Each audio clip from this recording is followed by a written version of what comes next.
సంఘ నాయకులు గేటు దూతు లోపలికి వెళ్తున్నారు. వాళ్ళ ఆందోళనకు మద్దతుగా విద్యార్థి సంఘ నాయకులు లోపలికి వెళ్ళారు. ఏసీబీ మాత్రం లోపల విద్యార్థులతో మాట్లాడడం వాళ్ళు శాంతింపజేశాము.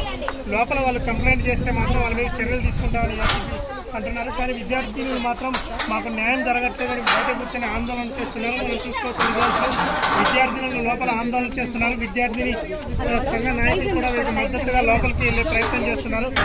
గేట్లు దాన్ని కూడా రాళ్ళతో పగలగొట్టే పరిస్థితి గేట్లు ఇవాళ లక్షలకు లక్షలు వరుస పెట్టి ఫీజులు వసూలు చేస్తున్నారు కదా, విద్యార్థులు కల్పిస్తలేరు.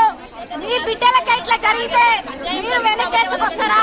మీరు వాళ్ళకు ఒత్తాసులు పలుకుతూ ఇలా కళాశాలల వ్యభిచార కొంపలో కూడా అర్థం కాని విధంగా ఈ యొక్క యాజమాన్యాల తీరున్నది. మీరు వెంటనే ఇక్కడికి మర్యాదగా వచ్చి విద్యార్థులకు న్యాయం చేసే విధంగా చర్యలు తీసుకుంటారా? మీకు చేత కాకపోతే మాకు అప్పగించండి. మా దమ్మేందో మేము చేస్తాం. విద్యార్థులకు ఎట్లా న్యాయం చేయాలో కూడా మేము చూపిస్తామని చెప్పి సందర్భంగా హెచ్చరిస్తా ఉన్నాం. ఖబర్దార్ ముఖ్యమంత్రి రేవంత్ రెడ్డి, ఈ రాష్ట్రంలో 2 మహిళా మంత్రులు ఉన్నారు.